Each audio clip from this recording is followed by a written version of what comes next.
के पाठक मेरी हत्या करवाना चाहते हैं। दूर बुला करके चाहते हैं कि यहाँ पर आए तो आते जाते कहीं पर इसको एक्सीडेंट करवा दे, रोड में मरवा दे।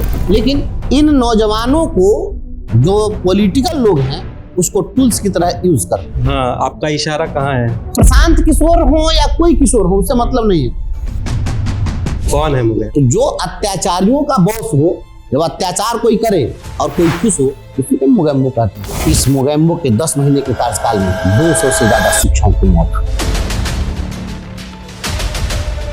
आपने सुना था मैंने कि स्कूल से ही आप जो है कि मैं जब 9वीं कक्षा का विद्यार्थी था उस समय एक बैंक के प्रबंधन के खिलाफ धरना दिया और उस धरना में बैंक मैनेजर को सस्पेंड कराया। 9th क्लास के हिंदी की किताब में मनोज तिवारी का व्यक्तित्व पढ़ाया जा रहा है। मनोज तिवारी वही जो गीत गाता है, स्टाइल मारतिया तो बगल वाली जान मारेली। आप ही के इस बिहार राज्य में 7वीं कक्षा का बच्चा समस्तीपुर के खानपुर में हत्या कर रहा है। आपके इसी मुजफ्फरपुर के तुर्की हाई स्कूल में 9वीं कक्षा का बच्चा मर्डर किया है। हम तो देखते हैं छोटा छोटा बच्चा सब कपड़ा पर रख के सुलेशन ऐसे सुनता है। ये सब किसी व्यक्ति को चाकू मार देने में, किसी व्यक्ति को गोली मार देने में तनिको लेट नहीं। आप 500 रुपया दीजिएगा, उस पर गोली चला देगा, मार देगा। एसीएस सिद्धार्थ वीडियो कॉल कर रहे हैं शिक्षक ने, अब बंद कर दिए। अब कर दिए बंद। हम जब से वीडियो बनाना शुरू किए तो बंद कर दिए। कहा कि एक बच्चा अगर बर्बाद होता है, एक बच्चा अगर बिगड़ता है तो तुम यह सोचते हो कि तुम्हारा बेटा है, तुम्हारा बेटा बाद में इस देश का नागरिक सबसे पहले है। और इस सिद्धांत पर सरकार को काम करना चाहिए। बच्चों को छरी से पीटने का अधिकार गुरुजनों को मिलना चाहिए। आज हमारे साथ जो शख्स है उनके लिए दुष्यंत कुमार की कुछ लाइनें मुझे याद आ रही है। सिर्फ हंगामा खड़ा करना मेरा मकसद नहीं, मेरी कोशिश है कि ये सूरत बदलनी चाहिए। मेरे सीने में नहीं तो तेरे सीने में सही, हो कहीं भी आग लेकिन आग जलनी चाहिए। कभी शिक्षक रहे और शिक्षक से शिक्षक नेता बने। वेतनमान राजकर्मी का दर्जा की लड़ाई लड़ते लड़ते इतना लड़े कि सरकार की आंखों में चुभने लगे और फिर शिक्षक पद से बर्खास्त कर दिए गए। लेकिन संघर्ष का नारा लेकर, शिक्षकों का समर्थन लेकर निकल पड़े तिरहुत एमएलसी उपचुनाव लड़ने। रिकॉर्ड मतों से चुनाव जीते और अब ये आलम है कि सरकार की आंख में आंख मिलाकर सीधे सदन से सवाल पूछेंगे बंशीधर ब्रिजवासी। बहुत बहुत स्वागत है सर आपका। Thank you, thank you. तो पहली बार आप चुनाव लड़ रहे थे, कैसा अनुभव था चुनाव का? देखिए, चुनाव में कोई भी व्यक्ति जो चुनाव को चुनाव की तरह लड़ेगा और उसको चुनाव के परिणाम से अगर सेंटिमेंट जुड़ा होगा कि हमें यह जीतना है, नहीं जीतेंगे तो मेरा यह नुकसान हो जाएगा। हार जीत, नफा नुकसान देखने वाले लोग जब चुनाव लड़ते हैं तो उन लोगों के साथ दिक्कत होती है। यहाँ मैं स्थिति प्रज्ञता की हालत में चुनाव लड़ रहा हूँ, लड़ा था और हमेशा स्थिति प्रज्ञ जीवन जीना चाहता हूँ। क्या हार में क्या जीत में किंचित नहीं भयभीत मैं, कर्तव्य पथ पर जो मिला यह भी सही वह भी सही। तो मुझे किसी प्रकार की कोई दिक्कत नहीं थी। मेरे साथ रहने वाले जो लोग थे वो ज्यादा परेशान नजर आ रहे थे और मैं आराम से एकदम अपने समय से जो सोता था उसी समय से, जो मेरा टाइम है उसी समय से सोना है, उसी समय से जगना है। कोई बेचैनी नहीं, कोई बेताबी नहीं। क्योंकि यह लड़ाई थी लोगों के लिए, यह दूसरे लोगों के लिए, पॉलिटिकल पार्टियों के लिए, जो भी पॉलिटिकल वर्कर्स थे, कैंडिडेट थे, उनके लिए यह चुनाव था। हमारे लिए चुनाव नहीं था, हमारा संघर्ष।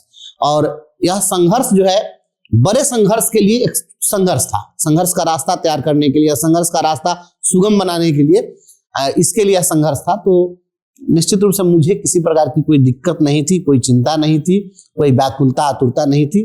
बस केवल और केवल एक ही बात थी कि हम लड़ रहे हैं, लड़ते रहेंगे, हारेंगे तब भी, जीतेंगे तब भी। आज हम चुनाव जीत भी गए हैं तो आप उस दिन से आप देखिए किसी दिन मैं बैठा हुआ आपको नहीं मिलूंगा। और मैं पटना में रात नहीं बिताया हूँ। मैं लगातार लोगों के बीच रहता हूँ और जो भी आवाज है शिक्षकों की, पहले जिस तरह से मैं बोल रहा था, न मेरा टोन बदला है, न मेरे जीवन की कोई शैली बदली है, कुछ भी नहीं। इसलिए ऐसा चुनाव के परिणाम से न चुनाव पूर्व में मुझे परिणाम के संबंध में कोई चिंता थी और न ही कोई आज चिंता है। यह बस अलग ही मजा है फकीरी का अपना, न पाने की चिंता न खोने का डर है। क्या बात है। जब आप जीत कर आए तो सबसे पहले शायद आप अपने स्कूल गए और वहां पर एक वीडियो हमने देखा था कि पाचक की पुरिया का जिक्र करते करते आप भावुक हो गए। क्या वो था?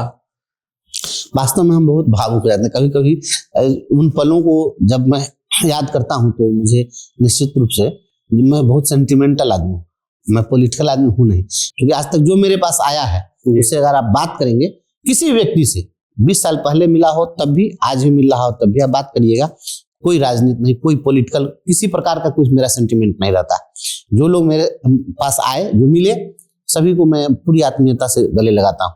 और आपके चैनल के माध्यम से अपने शिक्षकों से भी मैं कहना चाहता हूँ, बहुत सारे साथी लोग आते हैं, फोन करते हैं, जब तो फोन करेंगे तो अपना परिचय देते हैं कि सर मैं अमुक व्यक्ति का रिश्तेदार हूँ, उस व्यक्ति के साथ मैं आपसे मिला था, अमुक जगह पर मिला था, हम ऐसे आपके साथ फोटो खिंचाए थे, ऐसे आपके साथ खाना खाए थे, वही याद दिलाना चाहते हैं। और उन यादों के सहारे किसी बड़े कद के व्यक्ति से अपने संबंध की निकटता को दर्शाकर हमसे वह नजदीक आना चाहते हैं। तो मैं उन लोगों के लिए कहना चाहता हूँ कि इसकी कोई जरूरत मुझे हमारे यहाँ आने के लिए नहीं है। हमारे यहाँ जो भी आया, बड़ा से बड़ा व्यक्ति आया तब भी, और छोटा से छोटा व्यक्ति भी आया तब भी, सभी को मैं समान रूप से देखता हूँ। किसी को मैं पॉलिटिकल नफा नुकसान के दृष्टि से मैं देखता ही नहीं। और यही कारण है कि मैं बच्चों के साथ भी उसी प्रकार से कनेक्टेड रहा। बच्चों के साथ मैं विद्यालय में जो हमारा संबंध रहा है, आप देखे हुए तो आपने केवल मेरा ही वीडियो देखा, ऐसा नहीं, आप बच्चों का भी वीडियो देखे, बच्चे हमारे रोने लगे। बच्चे जब जब स्वाभाविक है, जिसको हमने पढ़ाया है, हमारे बच्चे हैं, अगर इतना स्नेह करता है तो स्वाभाविक है कि हमारे मन में भी उसके लिए उतना ही वात्सल्य है। आज भी मेरी इच्छा रहती है कि मैं जाऊं, मुझे तो समय नहीं मिल पा रहा है, कुछ काम की भी अधिकता है, लोगों की अपेक्षा अधिक है। जैसे ही मैं कुछ हल्का होऊंगा तो मैं जाऊंगा, विद्यालय में जाऊंगा, अपने बच्चों के बीच में समय जितना हो सकेगा मैं दूंगा। आज भी मुझे अगर कोई बच्चा याद करता है, कोई मेरा विद्यार्थी फोन करता है तो मैं बहुत खुश होता हूँ कि चलो उन लोगों की उम्मीद है। और यही संबंध रहना चाहिए। देखिए, राजनीतिक संबंध जो है वह राजनीतिक संबंध चंद दिनों का संबंध होता है, बिल्कुल, लेकिन भावनात्मक संबंध, दुनिया में जितने भी लोग आए हैं, एक व्यक्ति सड़क के किनारे, आप मीडिया के लोग हैं जो घूमते हैं, तो जब आप निकलते हैं तो देखते हैं कि सड़क के किनारे एक लावारिस लाश आपको मिलती है। आप उसको नोटिस कोई लेता है, कोई नहीं लेता है, गुजर जाते हैं लोग। एक व्यक्ति मरता है, उसका कोई नोटिस लेने वाला नहीं होता है, बिल्कुल, उसके लिए कोई रोने वाला नहीं होता है। दूसरा व्यक्ति मरता है, उसके लिए उसका परिवार रोता है। तीसरा व्यक्ति मरता है, उसके लिए उसका समाज रोता है। चौथा व्यक्ति जब मरता है तो उसका गांव रोता है। पांचवा व्यक्ति जब मरता है तो उसके लिए उसका प्रखंड रोता है। छठा व्यक्ति जब मरता है उसके लिए जिला रोता है। सातवां व्यक्ति जब रोता है तो उसके लिए उसका प्रमंडल रोता है। आठवां व्यक्ति जब मरता है तो उसके लिए पूरा राज्य रोता है। नौवां व्यक्ति मरता है उसके लिए देश रोता है, और 10वां व्यक्ति मरता है उसके लिए दुनिया रोती है। ऐसा ही व्यक्ति होता है जो मरता है तो उसके लिए मानवता रोती है।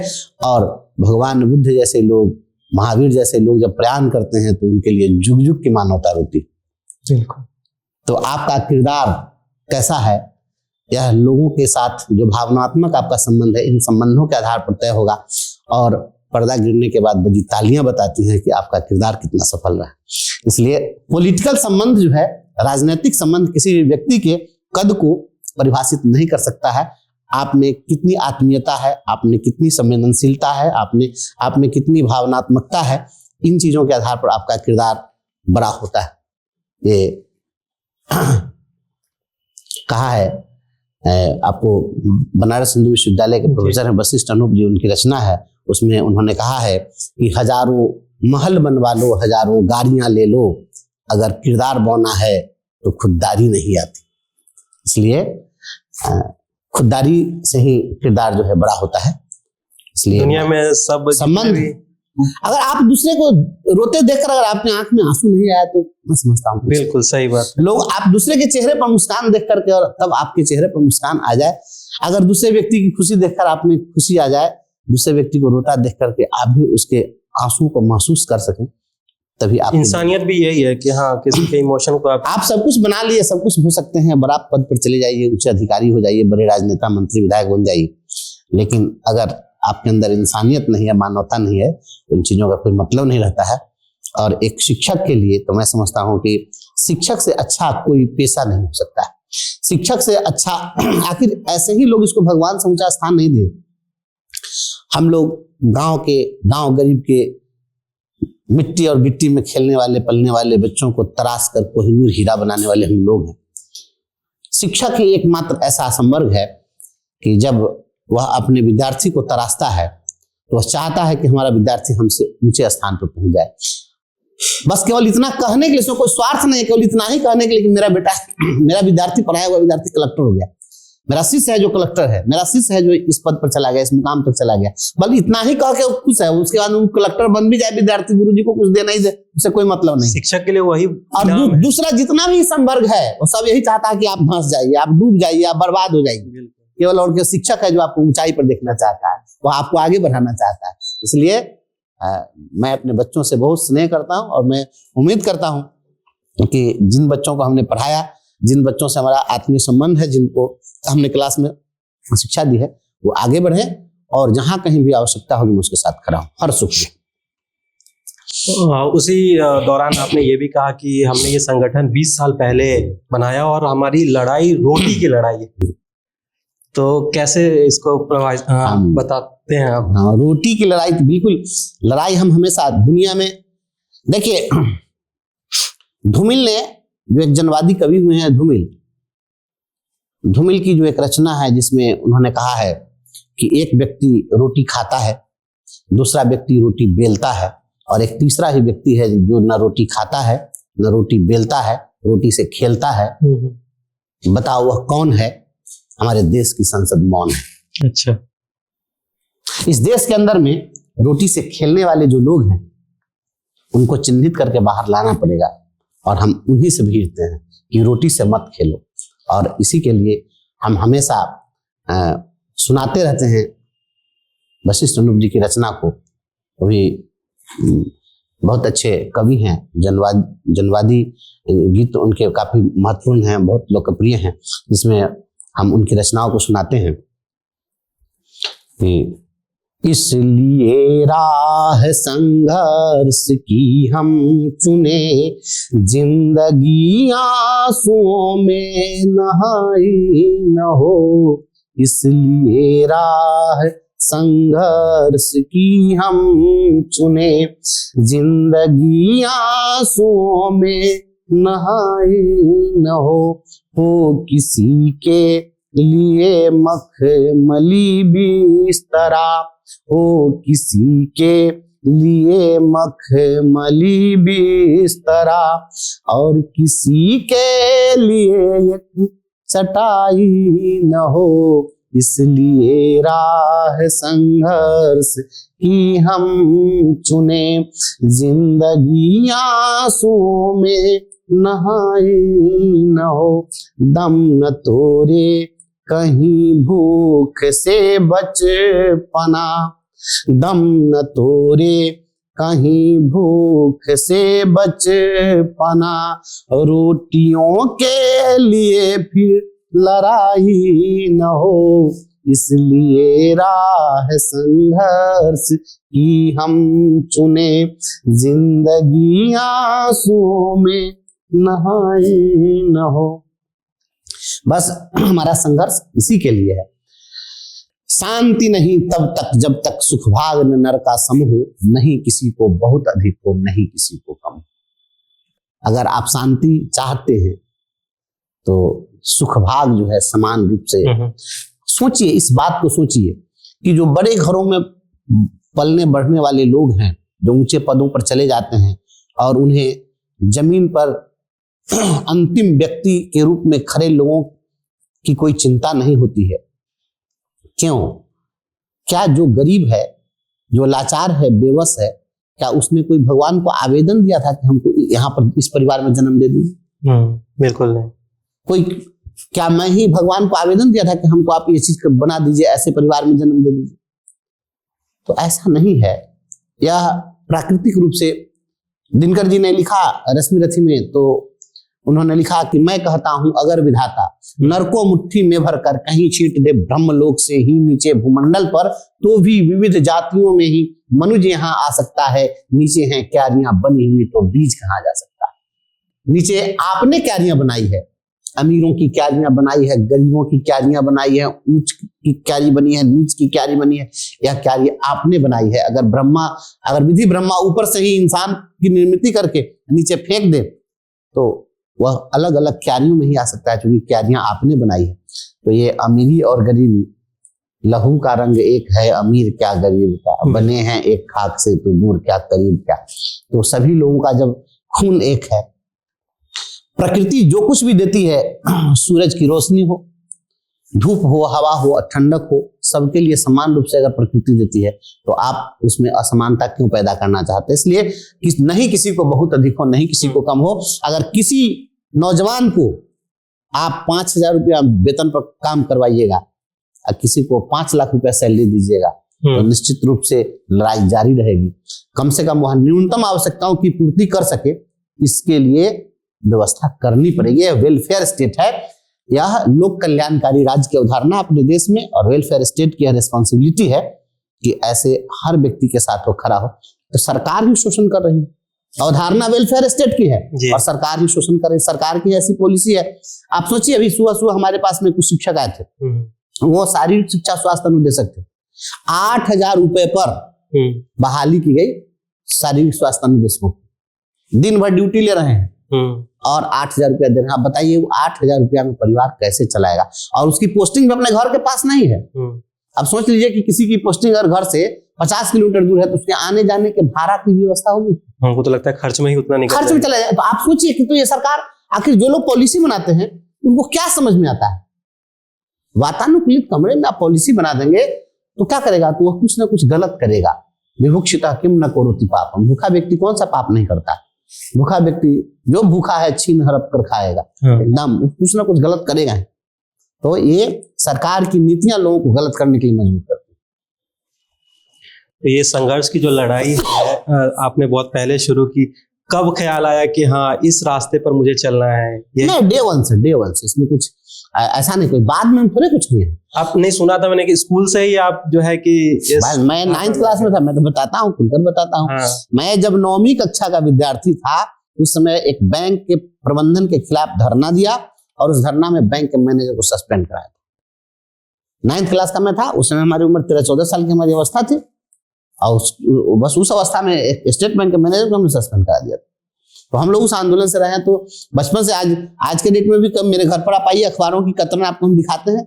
अभी से 25 साल पहले के अखबारों की कतरन आप जब देखेंगे, तस्वीरों में आप देखेंगे तो आप समझेंगे कि हाँ उस समय भी मैं किस तरह से आंदोलन करता था। बचपन से ही इसी तरीके से लड़ना है, शुरू से लड़ते रहे। जहां मुझे लगा कि नहीं यहाँ पर लड़ना चाहिए, यहाँ पर कहीं से अन्याय हो रहा है, अत्याचार हो रहा है, गलत हो रहा है, तो जितना सामर्थ्य मेरे पास था लड़ते रहे। आज के बच्चों को भी कुछ इस तरीके से करना चाहिए कि हाँ अपने अधिकार के लिए और लोगों के अधिकार के लिए लड़ना चाहिए और सीखना चाहिए कि कैसे लड़ना है। देखिए, दिक्कत इसमें इसी बात की है, लड़ना तो चाहते हैं बच्चे, ऐसा नहीं है कि नहीं लड़ना चाहते हैं। मैं तो देख रहा हूं कि युवा पीढ़ी में हमारे पास आते हैं 20 साल 22 साल के नौजवान आ रहे हैं हमसे, हमारे पास आते हैं, लेकिन इन नौजवानों को जो पॉलिटिकल लोग हैं उसको टूल्स की तरह यूज करते हैं। कम उम्र का बच्चा आया तो उसको ये लोग एकदम मजदूर की तरह खटवा करके एकदम यूज एंड थ्रो कर देते हैं, उसको वो प्रमोट नहीं करते। यह भी हाल ही में देखा गया कि बीपीएससी के लिए कुछ छात्र जो है अपनी आवाज उठाने के लिए पटना में एकत्रित हुए और फिर वहां पर लाठीचार्ज भी हुआ। तो उसमें भी आप देखें ना, पॉलिटिकल हस्तक्षेप ने उसको बर्बाद कर दिया उस आंदोलन। हाँ, आपका इशारा कहाँ है? देखिए, इशारा मेरा नहीं है, मैं भी गया था क्योंकि प्रशांत किशोर वहां पर, प्रशांत किशोर हो या कोई किशोर हो उससे मतलब नहीं है। तो मतलब इस बात की है, आप एक चीज सोचिए, लड़ने वाले लड़के कौन थे? लड़ने वाले जो लड़के थे वह सामान्य छात्र नहीं थे जी। और वे नाबालिग भी नहीं थे जी। क्योंकि बिहार लोक सेवा आयोग की परीक्षा दिए जो परीक्षार्थी हैं वे सभी लोग एक प्रशासनिक पद पर जाने की अर्हता रखते हैं। जो प्रशासनिक सेवाओं में जाने की क्षमता रखता है, अर्हता रखता है, क्या वह अपनी बात सरकार के सामने रखने में सक्षम नहीं है कि उसको हमारे सहारे की जरूरत है? बिल्कुल अपने आप पे ही रख सकते हैं। तो मैं यही कहा कि ये जो भी छात्र हैं, नौजवान हैं, अभ्यर्थी हैं, ये कॉम्पिटेंट है अपनी बात रखने के लिए। बस माहौल यह होना चाहिए कि सरकार के प्लेटफॉर्म तक इनको पहुंचा दीजिए, वहां जाकर बोरो प्लेयर की तरह आप काम मत कीजिए। यहाँ तो कंबल के बदले में आंदोलन का नेतृत्व मांगने वाले लोग हैं, तो कंबल के बदले में जो आंदोलन का नेतृत्व लोग मांगेंगे, तो मैं यही कह रहा हूं कि आप उसको यूज करना चाहते हैं, यूज नहीं कीजिए। मेरा कहना है कि अगर किसी में क्षमता है उसको आप निकल जाने दीजिए आगे। बंशीधर ब्रजवासी क्यों रहे विधान पार्षद? अगर हमसे ज्यादा क्षमतावान कोई आवे और नेतृत्व करने के लिए अगर वो सक्षम है तो मैं चाहूंगा कि उसके कंधे पर मैं हाथ दे करके उसको कहूंगा कि तुम आगे बढ़ो, जिसके पास क्षमता है उसको आगे प्रमोट करिए। तो क्योंकि देखिए पॉलिटिकल अचीवमेंट बहुत बड़ी बात नहीं है। आप पॉलिटिक्स में आप आए हैं तो आप बड़े पदों पर चले जाइए, क्या हो जाएगा, आप जिस पद पर जाना चाहते हैं उस पद पर पहले भी कोई रहे हैं, बहुत सारे लोग रहे हैं, और ऐसे ऐसे लोग रहे हैं जिनको आज कोई जान नहीं रहा है, कोई पूछने वाला नहीं है, नाम संचार खत्म हो गया। तो इस पूरे ब्रह्मांड में इतना बड़ा यूनिवर्स है, इसका नेट कांस्टेंट क्या है? 0। जी, नेट रिजल्टेंट 0 है इसका। आप इसी में जन्म लेते हैं, इसी में मर जाते हैं, इसी में जो करते हैं, आपको लग रहा है कि हम बहुत कुछ कर रहे हैं, आप कुछ नहीं कर रहे हैं, आप जहां थे वहीं वहीं। आप इस नजरिए से सोचिए, आप बहुत बड़े पद पर जाना चाहते हैं, उस पद पर पहले कोई रहा है कि नहीं रहा? रहा है तो चला गया, उसका कौन पूछ रहा है? इसे कुछ नहीं होने वाला है, ये फालतू की बात है। कोई अगर क्षमतावान व्यक्ति है तो उस क्षमतावान व्यक्ति को उस जगह पर, उचित जगह पर आप बैठाइए। आप उचित जगह पर अनुचित व्यक्ति को नहीं बैठना चाहिए। और बीपीएससी के जो लड़के थे जो आंदोलन करने में सक्षम थे, केवल उसको इतनी ही जरूरत थी कि सरकार के साथ वो बात करते हैं। आंदोलन तो इतना धारदार होता है और इतना बेहतरीन आंदोलन हो जाता है। तो यहाँ तो दिक्कत इस बात की है कि यहाँ तो कंबल के बदले में नेतृत्व चाहिए। तो इस तरह के जब लोग होंगे तो क्या होगा?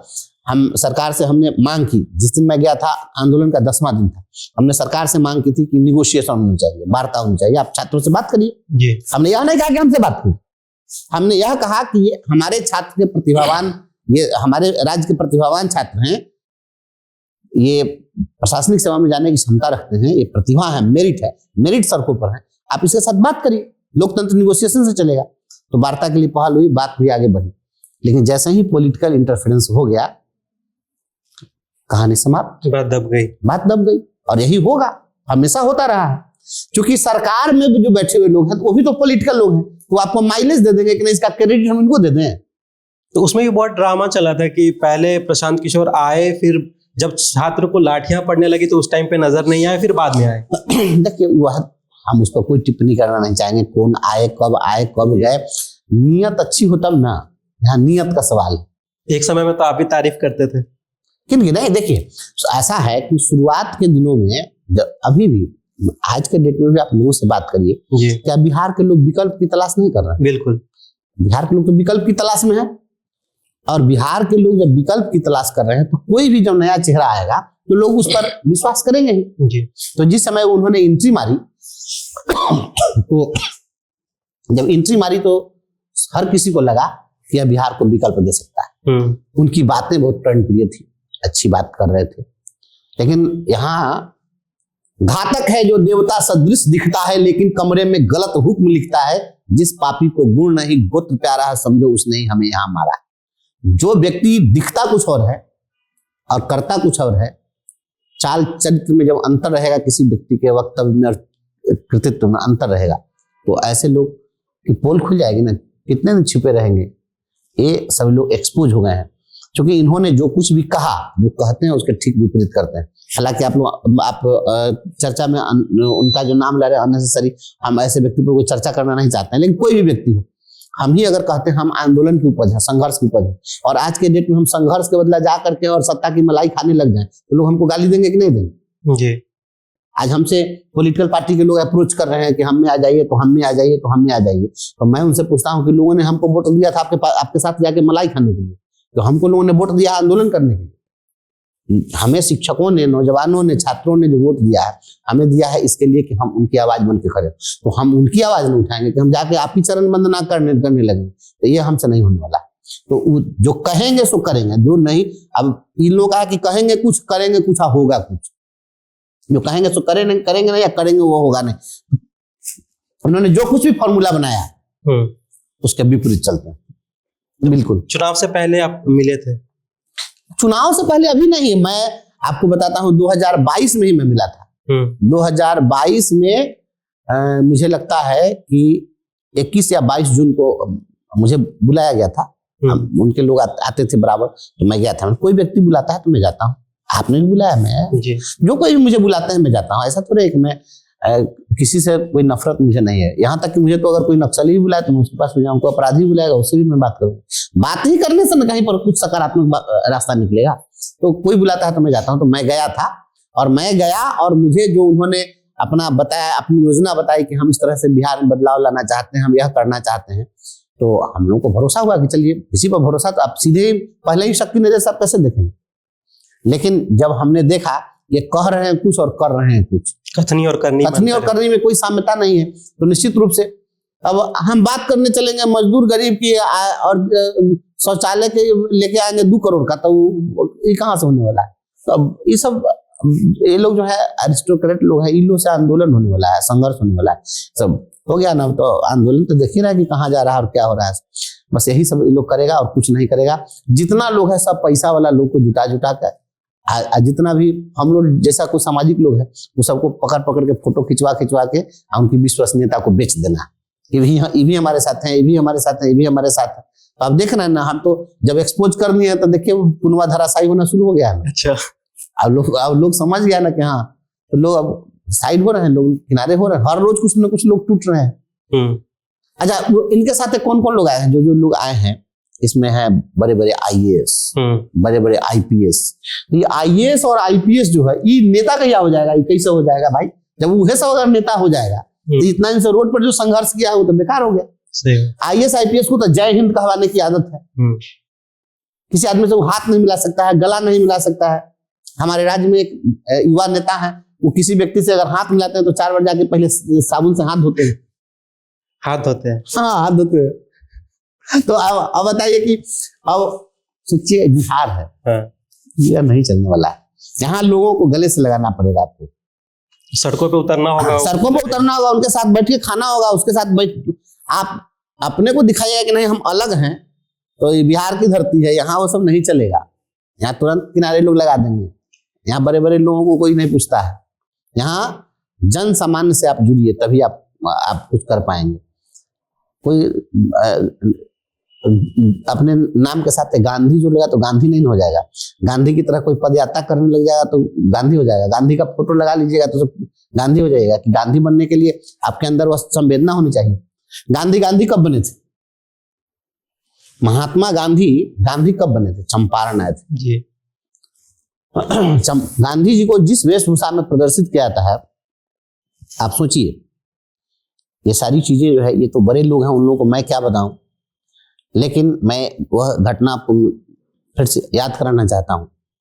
गांधी को जब राजकुमार शुक्ल ने बुलाया था, 3 बार जाकर गांधी से वो मिले थे जी। सूरत में जाकर के मिला उन्होंने, कांग्रेस के अधिवेशन में, कलकत्ता के अधिवेशन में मिले थे, फिर लखनऊ के अधिवेशन में मिले थे, और तब गांधी यहाँ आए थे 3 बार प्रयास करने के बाद। और जब आए वहां पर तो एक परिवार में गए थे जहां पर ठहरे थे। गांधी जी को उस समय गांधी जी भी चलते थे तो कैमरा लेकर के चलते थे, फोटो खिंचवाने का उनको शौक था। और वो तो बैरिस्टर थे, कोट पहन करके चलते थे, उस वेशभूषा में रहते थे, बैरिस्टर वाले वेशभूषा में।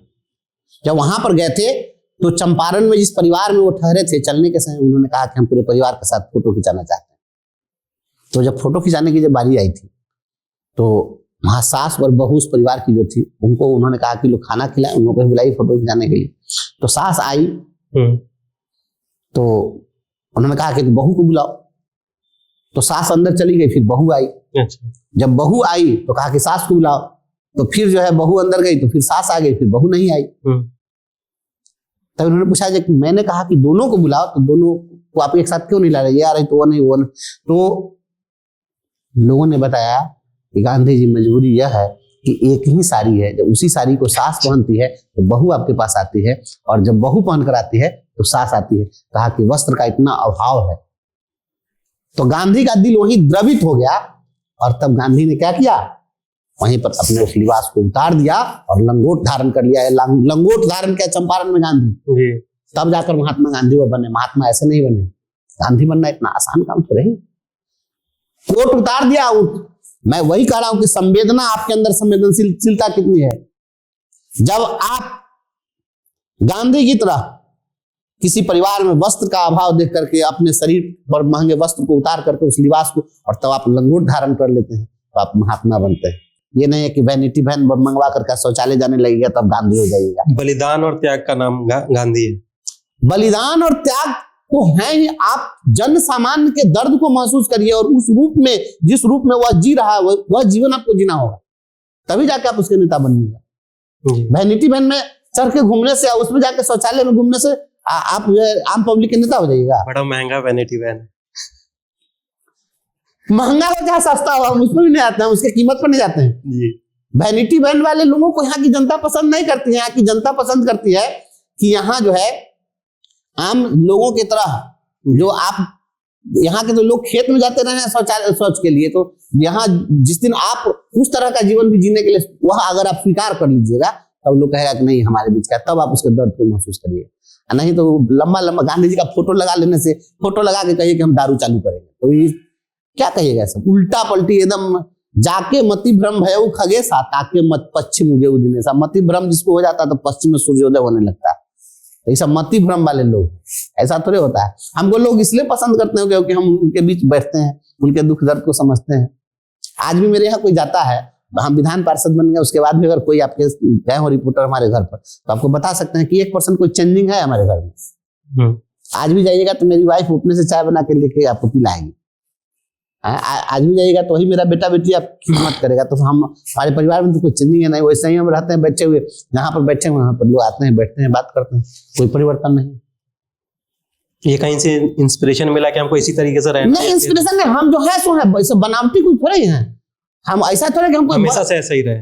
हम सामान्य परिवार में, मेरे पिताजी प्राइमरी स्कूल के टीचर थे, हम सामान्य परिवार में जन्मे, सामान्य परिवार में जन्म लिए, सामान्य जीवन जीते हैं। आप बहुत हाई फाई जीवन जीने की चाहत नहीं है हमको, उसमें लगता है कि दम घुटने लगा, हम वही रहना चाहते हैं। तो ये सब दिखावटी बनावटी नेता लोग हैं, वो लोग पैसे वाले लोग हैं, उन लोगों की राजनीति अपनी है। हम चाहते हैं जन सामान्य की बात हो, गरीबों का कारवां आगे बढ़े, और नए जो भी नौजवान हैं, छात्र नौजवान को मैं प्रमोट करूंगा। आगे जो भी छात्र नौजवान आगे आएंगे, हम उनको प्रमोट करेंगे और संघर्ष में साथ रखेंगे और उनको संघर्ष करना सिखाएंगे संवैधानिक तरीके से।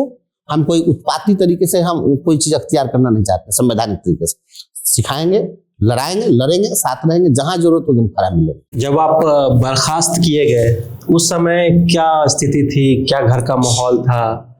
क्या किसी ने बोला नहीं कि क्या जरूरत है इन सब चीजों में पढ़ने की? ऐसा है कि कोई अगर अप्रत्याशित घटना घटी होती जी, तो निश्चित रूप से उसकी प्रतिक्रिया होती, लेकिन जो कुछ भी हुआ कुछ भी अप्रत्याशित नहीं था। जो था वह पहले से हम लोग को परिणाम पता था, क्योंकि हम जिस सिस्टम से लड़ रहे थे, जिस व्यवस्था से, जिस तानाशाह से हम लड़ रहे थे, तो हमें पता था कि यह व्यक्ति मेरे खिलाफ किसी हद तक जाएगा। मेरे ऊपर मुकदमा दर्ज किया गया, उसके बाद में मुझे निलंबित किया गया।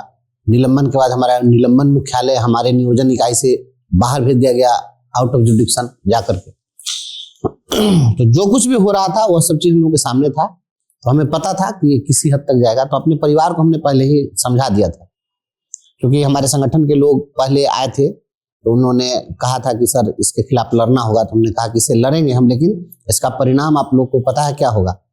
तो लोगों को मैंने बता दिया था कि इसका परिणाम होगा कि हमें जेल जाना पड़ सकता है, मेरी नौकरी चली जाएगी, और उस स्थिति में क्या होगा। तो लोगों ने कहा कि हम आपके परिवार के साथ खड़े रहेंगे। हमारे सभी साथियों का भरोसा मुझे था कि हमारे जितने भी साथी हैं वो हमें किसी भी विषम परिस्थिति में अकेले नहीं छोड़ेंगे। तो उन साथियों के भरोसे का बल था, जिस बल पर हमें लड़ाई लड़ रहे थे।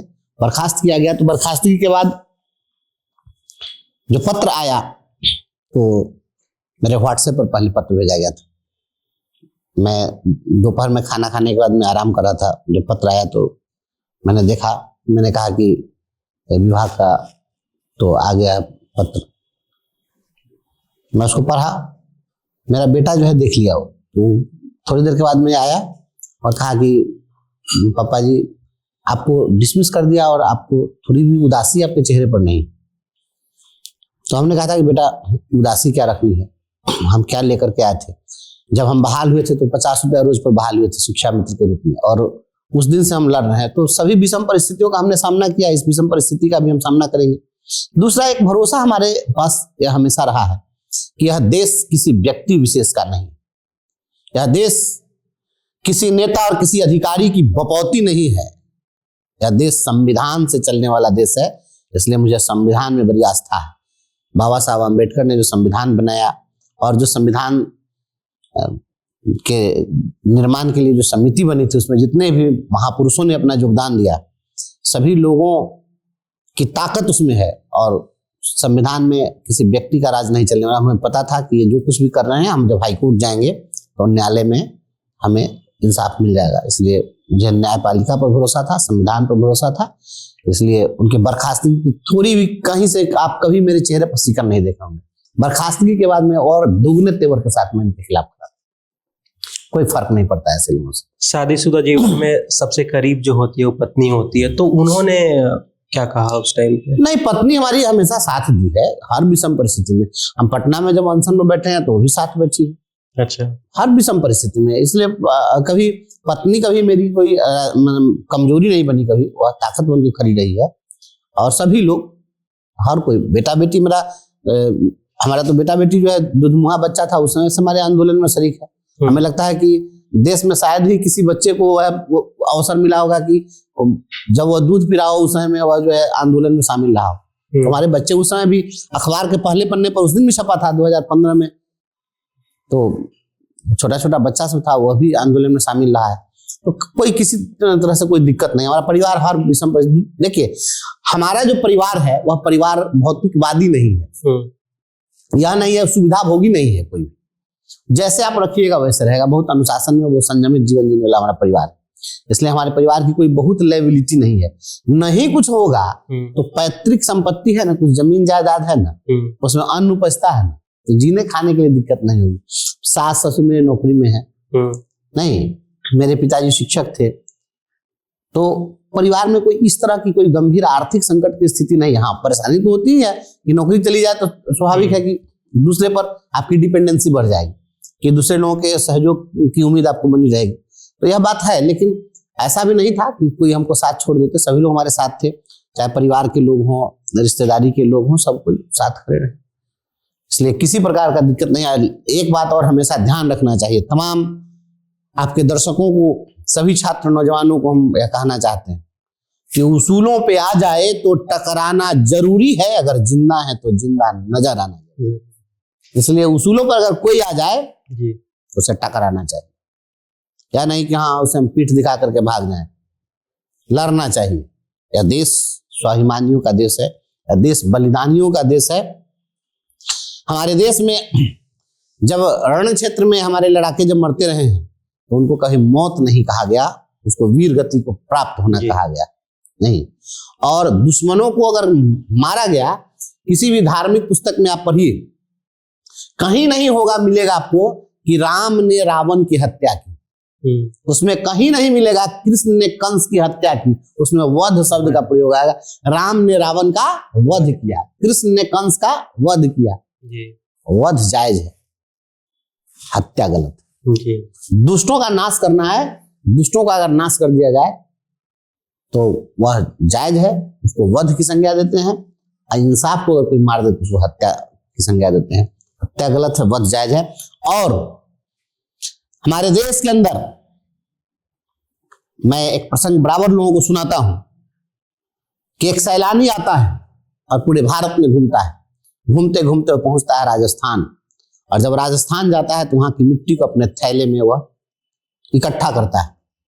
एक पत्रकार साथी जाकर के पूछते हैं कि सैलानी, ये मिट्टी तुम अपने थैले में क्यों इकट्ठा कर रहे हो? वह जो सैलानी जवाब देता है, वह जवाब हमारे हर हिंदुस्तानी के जहन में होना चाहिए, और इसके लिए उसको गौरवान्वित होना चाहिए कि हमारे देश का क्या इतिहास है। और सैलानी जवाब देता है, हमने पूरे हिंदुस्तान को घूमा है, पूरी दुनिया को घूमा है, और घूमने के बाद हमने जो महसूस किया कि हिंदुस्तान की मिट्टी जिस तरह की उपजाऊ है, या जिस प्रकार के वीरों को पैदा करने वाली मिट्टी है, ऐसी मिट्टी पूरी दुनिया के किसी कोने में नहीं है। पत्रकार ने पूछा कि किस मिट्टी की बात करते हो और किस वीर की बात करते हो? सैलानी कहता है कि जहां जीत सुनिश्चित हो उस जंग को कोई लड़ लेता है, कि जब जीत सुनिश्चित है तो लड़ो, विजय को प्राप्त करो। जहां जीत की संभावना हो उस युद्ध को भी कोई लड़ लेता है, क्योंकि पॉसिबिलिटी है हम लड़ेंगे तो जीत जाएंगे। लेकिन जहां पर मौत सुनिश्चित हो तब भी यहाँ के लड़ाके लड़ते रहे हैं। ऐसे बहादुरों की भूमि है। यहाँ राजस्थान में दुश्मनों के लाखों की फौज किले को घेर लेती है, और किले के अंदर चंद मुट्ठी भर जब वहां पर लड़ाके बचते हैं उन्हें पता है कि सामने मृत्यु खड़ी है, बाहर निकलेंगे, मारे जाएंगे, फिर वह सरेंडर नहीं करता है, घुटना नहीं टेकता है। और वह वहां पर जो किला के अंदर जो माँ बहने हैं वह जौहर करती हैं, और मुट्ठी भर जो सैनिक है अपने माथे में केसरिया बांधकर साका करते हैं। यह साका करने वालों का इतिहास है। मौत सामने खड़ी हो तो भी हम नहीं डरते रहे हैं, तो आज हम यहाँ पर डर जाएंगे?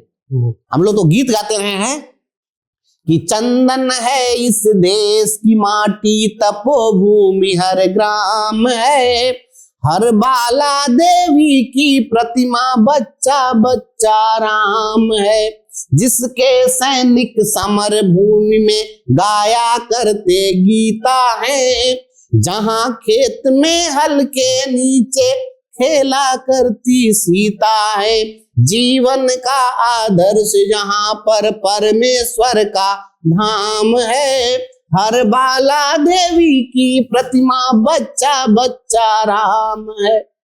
जब हम यह गीत गाते रहे हैं, यहाँ के सैनिक तो समर भूमि में गीता का पाठ करते हैं, तो हम लोग तो चंडी पाठ भी करने वाले लोग हैं। तो ये हम लोग किसी पदाधिकारी से और किसी तानाशाह से हम लोग डर जाएं, यह हो नहीं सकता। और यह सब गीत अपने बच्चों को हम गवाते रहते हैं, इसलिए हमारा बेटा बेटी सब क्रांतिकारी आपको मिलेगा, सब बात की जगह इनकलाबी बात करेगा। बहुत अच्छी बात है।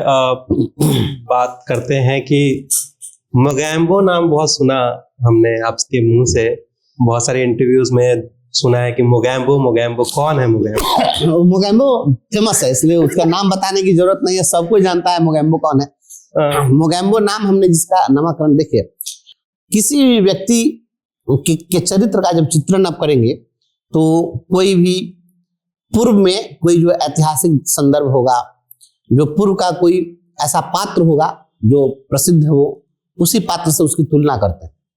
कोई हिटलर के नक्शे कदम पर चले तो लोग उसको हिटलर कहेंगे, जो गांधी के नक्शे कदम पर चलता है तो उसको लोग कहते हैं गांधी के अवतार हैं, गांधीवादी है। तो कोई फिल्म थी, हालांकि मैं फिल्म देखता भी नहीं हूँ, लेकिन मैं सुनता हूँ कि उसमें एक खलनायक की भूमिका में कोई था जिसका नाम था मोगैम्बो, वो कहता था मोगैम्बो खुश हुआ। मोगैम्बो खुश हुआ। और मोगैम्बो खुश कब होता था? जब उसके कारिंदे जा करके और किसी को सताते थे, किसी के पर अत्याचार करते थे, और वह आकर बताते थे कि मैंने ये काम कर दिया है, तो कहता था मोगैम्बो खुश हुआ। तो जो अत्याचारियों का बॉस हो, जब अत्याचार कोई करे और कोई खुश हो, उसी को मोगैम्बो कहते हैं। तो बिहार के अंदर शिक्षकों के साथ जो कुछ भी हो रहा था, तो शिक्षक रो रहे थे, शिक्षकों का खून बह रहा था, और कोई एक व्यक्ति बैठा हुआ खुश हो रहा था, तो हमने उसको मोगैम्बो कहा। मोगैम्बो कोई ऐसा न कोई असंसदीय शब्द था और न ही कोई इस प्रकार का उपहास था, बस जस्ट एक ऐसे पात्र से उसकी तुलना थी कि जो दूसरे व्यक्ति को, या ऐसे सैडिस्टिक लोग होते हैं जो दूसरे को दुख में देखकर खुशी महसूस करें, ऐसे सैडिस्टिक लोग हैं, तो इस तरह के लोगों को आप मोगैम्बो कह सकते हैं। इसलिए मैं मोगैम्बो कहता था। शिक्षा विभाग में जिस तरीके से तानाशाही की गई और जितने शिक्षकों का खून बहा, इसको कभी भी इतिहास माफ नहीं करेगा। शिक्षक राष्ट्र निर्माता कहे जाते हैं, और राष्ट्र निर्माता शिक्षकों का खून बहाया गया। हमने देखा है कई वीडियोस में ठंड में जा रहे हैं, स्कूल पहुंचे तो वो बेहोश हो जा रहे हैं, इस तरीके के वीडियोस भी हमने देखे। देखिए, किसी भी व्यक्ति को खड़ा करा करके गोली मार दीजिए, वह उतना जघन्य अपराध नहीं है जितना जघन्य अपराध है किसी को तरपा कर मारना, मानसिक रूप से प्रताड़ित करके मारना। प्रताड़ित करके मारना जो है, यह बहुत बड़ा अपराध है। स्लो पॉइजन कह सकते हैं, धीरे धीरे से मृत्यु देना। धीरे धीरे मृत्यु देना, तो स्लो पॉइजन दीजिएगा तो पॉइजन भी उतना कष्ट नहीं ना देगा। आप किसी को, अब जिंदा किसी आदमी को हाथ पर बांध दीजिए और उसको आग से जला करके मारिए, थोड़ा थोड़ा जला कर, पूरे शरीर को पकड़ के थोड़ा थोड़ा उसको काटना शुरू कर दीजिए, तब गला काटिए बाद में। तो ये जो है प्रताड़ित किया जा रहा था, और अभी प्रताड़ना का दौर बंद नहीं हुआ। शिक्षकों को आप जब कहे कि सुबह में 8:30 में स्कूल आ जाओ, स्कूल में पहुंचा नहीं तो उसके पहले ही 4 वो भेज दिए अपने कारिंदों को, जाकर के फोटो खींचो, कौन आया है कौन नहीं आया है, और फोटो के डर से कौन आ जाएगा, कौन जलील कर देगा, और उस चक्कर में वहां परेशान मानसिक रूप से। शाम हो गई, उसके बाद कहे कि 5 बजे तक आपको स्कूल में रहना है, फिर उसके बाद में कह दिए HM को कि अब VC होगी तो उस समय में रहना है। पदाधिकारियों को अपने रात में 10 बजे तक VC करना शुरू कर दिया। कोई आदमी इंसान है, इंसान को इंसान अगर आप नहीं रहने दीजिएगा, हमारा संविधान क्या कहता है? हमारे संविधान की जब प्रस्तावना हम लोग पढ़ते हैं तो संविधान की प्रस्तावना में कहता है कि व्यक्ति की गरिमा और राष्ट्र की एकता तथा अखंडता सुनिश्चित करने वाली बंधुता बढ़ाने की संविधान की प्रस्तावना में। तो व्यक्ति की गरिमा, डिग्निटी ऑफ इंडिविजुअल, तो हर व्यक्ति की अपनी गरिमा है, और अगर उस गरिमा पर कुठाराघात हो रहा है तो आप इंसान को इंसान नहीं रहने दीजिएगा तो फिर देश कौन चीज का, संविधान कौन चीज का। आपने अब इस तरीके का गुलाम से ही बदतर हालत कर दिया था, तो गुलाम से बदतर हालत अगर आप करिएगा तो वहां पर कोई ना कोई तो खड़ा होगा विरोध करने के लिए। पूरे देश के इतिहास में, चाहे वह मुगल काल हो, चाहे वह मुगल सल्तनत हो या अंग्रेजी हुकूमत हो, किसी भी कालखंड में अगर किसी 10 महीने के कार्यकाल में अगर 200 से ज्यादा लोगों की मौत एक खास विभाग में हुई होती, वह इतिहास में एक काला अध्याय के रूप में पढ़ रहे होते। लेकिन एक इस मोगेम्बो के 10 महीने के कार्यकाल में 200 से ज्यादा शिक्षकों की मौत हुई। 200 से अधिक शिक्षकों की मौत हुई है। सदन में हम लोग इस पर बात करेंगे, कई माननीय लोगों से हमने बात की है कि सदन में इस पर आना चाहिए प्रश्न कि कितने शिक्षकों की मौत हुई, इस पर श्वेत पत्र जारी करे सरकार। इतने शिक्षकों की मौत हुई, कोई नदी में डूब करके मर जा रहा है, कोई आत्महत्या कर ले रहा है, कोई ट्रेन से कट करके मर जा रहा है, कोई एक्सीडेंट में मर जा रहा है, कोई ठंड से मर जा रहा है, कोई गर्मी से मर जा रहा है। तो इस तरीके से ये मानसिक रूप से इस तरह से प्रताड़ित किया गया कि लोग मर रहे थे। कोई स्कूल में बैठा बैठे किसी का ब्रेन हेमरेज हो रहा है, किसी का हार्ट पेट कर जा रहा है, ये सारी चीज आप देखें। तो इतिहास में जब आप देखेंगे तो 1756 में सिराजुद्दौला ने 146 अंग्रेजों को एक कमरे में बंद किया था, जो प्लासी का युद्ध उसके बाद हुआ था। और आपके देश के गुलामी की जो पहली बात अंग्रेजों की मुट्ठी में जो देश चला गया, तो 146 अंग्रेजों को सिराजुद्दौला ने बंद कर दिया था एक कमरे में, और उसमें से 123 लोग मारे गए थे और 23 लोग जिंदा बचे थे। उस 123 लोगों की मौत को इतिहास में ब्लैक होल ट्रेजेडी के रूप में हम लोग पढ़ाते हैं, काला अध्याय के रूप में पढ़ाते हैं हम लोग, या ब्लैक होल ट्रेजेडी है, ब्लैक होल की घटना बताते हैं। तो 123 लोगों की मौत जब होती है तो ब्लैक होल की घटना उसको कही जाती है। और आप सोचिए कि जहां पर 200 से ज्यादा राष्ट्र निर्माता कहे जाने वाले, ईश्वर से ऊंचा स्थान प्राप्त गुरुजनों की मौत हुई, और उस व्यक्ति को हम बिहार का भाग्य विधाता बनाने पर तुले हुए थे। और आपने देखा होगा ये एकमात्र ऐसा अधिकारी आया था कि जहां जाता था तो इस पर फूल बरसाते थे लोग। फूल बरसाते नहीं थे, बरसवाया जाता था दिखाने के लिए। बताइए, जिस समय में संभवतः 1911 की घटना है, जिस समय दिल्ली दरबार का आयोजन हुआ था 11 दिसंबर या 12 दिसंबर, उस समय जॉर्ज पंचम भारत में आए थे, उनके स्वागत में गीत गाया गया था, जन गण मन अधिनायक जय भारत भाग्य विधाता। तो जॉर्ज पंचम को भारत का भाग्य विधाता जिनको कहना है कहे, मैं नहीं कह सकता हूँ। भारत के भाग्य विधाता वो कैसे हो जाए? तो ये हत्यारा को, इस कातिल को, लोगों को प्रताड़ना देने वाले इस प्रकार के आतताई को मैं कैसे पुण्यात्मा कह देता? और हम तो शिक्षक हैं, हम तो सही को सही कहेंगे, हम सही को सही कहेंगे, गलत को गलत कहेंगे। इसको अगर किसी व्यक्ति को अगर तकलीफ होती है तो हम क्या कर सकते हैं? और जो सत्य है उसको सत्य अगर नहीं कर सके तो मैं समझता हूँ कि पढ़ने लिखने का और शिक्षक बनने का कोई मतलब नहीं रहता है एकदम। आप ये भी कह रहे थे कि के पाठक मेरी हत्या करवाना चाहते हैं। अच्छा, तो सबसे ज्यादा परेशान किससे हुए? सबसे ज्यादा परेशान हमसे हुए, और वह व्यक्ति तो किसी हद तक किसी के साथ जाते हैं। अच्छा, ऐसा कभी लगा कैसे कि हाँ लगा नहीं? तो आप प्रमाण है, उसका तो प्रमाण है।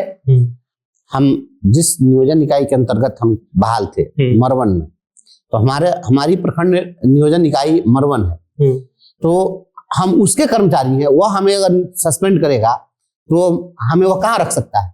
वो अपने प्रखंडाधीन क्षेत्र में नहीं रखता।